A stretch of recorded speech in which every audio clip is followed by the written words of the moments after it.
party. Back in the kitchen with Chef Chris. He is the owner of The Traveling Chef, great catering company. Will cater your party, and he brought along his chief bartender and partner in crime, Jackie. Hi. Hey, Jackie, thanks for coming. Thank you. I hear she whips up a mean cocktail, huh?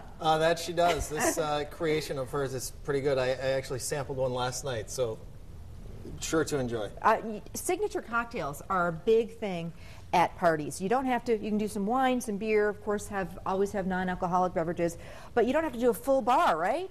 Right, exactly. Just do one really fun cocktail. Signature cocktail is a good way to, you can almost plan your whole party around one simple cocktail, and it's good to keeps you from having to do too many things at your party, and if you have a signature cocktail, everyone's sure to try it. So. And it's also fun to maybe even have recipe cards with it so people can take it home and make it. Try it themselves. Yeah. All right, so let's talk about this one. Let's make it actually. All right. Well, we're going to start here by I have my own shaker. I'm excited. Okay.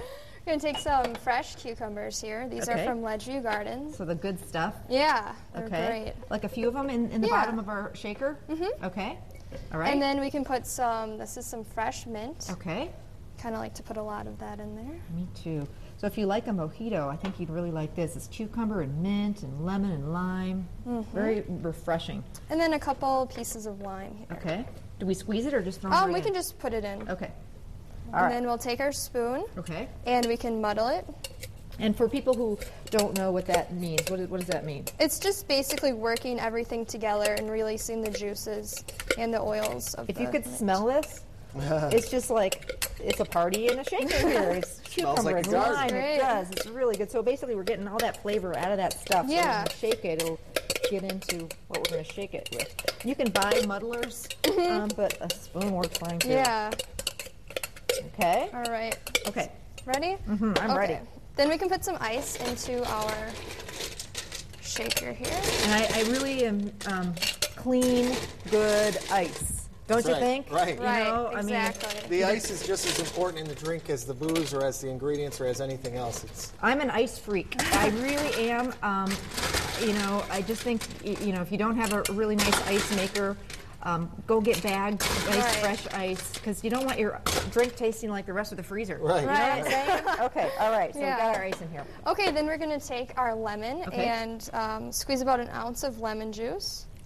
Everything fresh here, too. Right. None of the bottled It's the best cocktail. Really makes a difference. I think so, too. Use the fresh ingredients. Mm-hmm. All right. And then we will put in some ginger-infused simple syrup. Okay, so you made that? Yep, it's just, we took some sugar, some natural cane sugar, water, and then we took some fresh ginger, and we just simmered it together to dissolve the sugar and infuse that ginger flavor, and then we just leave some of the ginger chunks in there. Give that back to you. Yum. You can actually buy simple syrups now, too, that are already made, so if you don't want to take the time to make your own. If you don't care for the ginger, you can use just a regular simple syrup. That would work, just to sweeten it up a little bit. Okay. Exactly. And then we have gin here. This is Hendrick's gin. And we're just it's a naturally infused cucumber gin is what really? Is, so. You can put a little more booze in Amy's, though. Hey! It's early. It's way early. Get that back to you, but that... Thanks. I don't think I've ever had gin before, I have to be honest. Yeah. Oh, wait. What about our little... Oh, put this in not there? yet. Not yet? Okay, now we shake. Okay. And now we're going to shake it out. Oh, look at Jackie's really got it down. Yeah. But, you know, they say the key to a good cocktail is when you think you've shaken it enough, shake it a few more times, right? Exactly. Chill it down. And then all of a sudden the shaker gets ice cold. I know, it's super cold. Okay, so ice in the glass. And mint, with a little bit of mint. Okay, all right. And then we can just take the top off. And it's usually really hard to get off after you kind of strain it right in there. And then, strain it right in there. Till about here, Chris? Right there, okay, all right. And then we're going to finish it with a little bit of cucumber-infused soda. This is it's from Press. The company's actually out of Milwaukee. If you can't get the cucumber soda, you can just use just club soda would work fine as well. So a nice little fizz on top of this. Right. Do we stir it or anything? That's it. We can just leave it, and then we will garnish it with cucumber and a lime wheel. Oh, how fun is this? What a great summer signature cocktail. There I gotta you have go. a little sip. Little sip. Wow. That's unbelievable. It's so light and not sweet. Very refreshing. Really refreshing. That rocks. Okay, now we need some food to go with it. Jackie, you were great. You can bring the drink with you if you want to. Get me in trouble. Got to be well behaved. There's no alcohol in there. All right, this is our first kind of hors d'oeuvre here for another antipasto platter. Okay. We have some prosciutto di Parma, the real stuff here. If you're going to do it, use the good stuff. We got this from Nala's. Okay.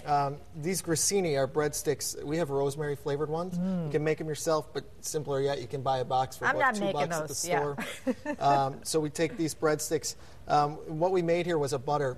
We used Pelugra butter, which is a European salted butter that we got at Nala's as well. But in something this simple, it's really important to use, again, the best ingredients that you can get your hands on. Okay. What we're going to do is we're going to take a breadstick here.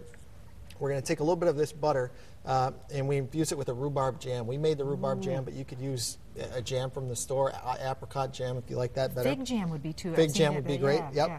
So butter we're just and going the jam, to spread a little bit on the butter and the jam, a little bit of salt, and that's about it. Okay. We spread a little bit on the end of the breadstick like that. If you want to do one. You bet. Oh, I broke mine. That's okay. Eat that. Grab I'll eat another. that one.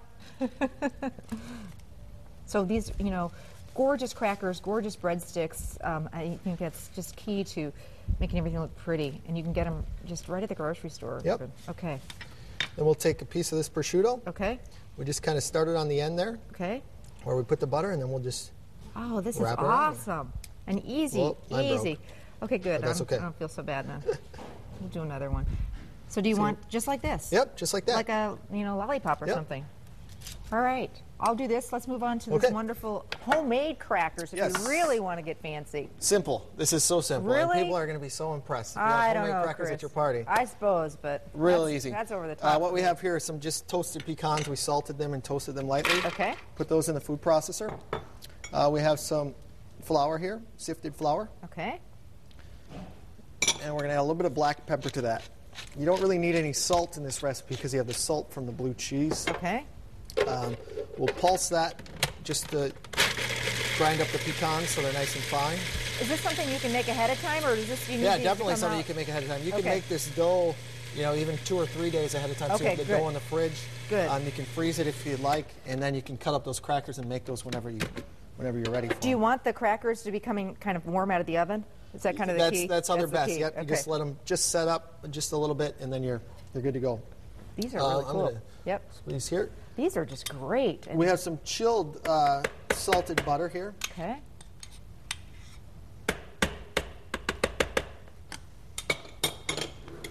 We'll pulse that quick to crumble that up. And then the last 2 things we're going to add is we have our blue cheese here. We'll just kind of crumble that in there. Okay. That does seem easy, especially if you can do it in the food processor. If you don't I'm all care about for blue that. cheese, you can substitute goat cheese and have a goat cheese pecan cracker. I like blue cheese. And then we have some fresh tarragon sprigs here, fresh from the garden.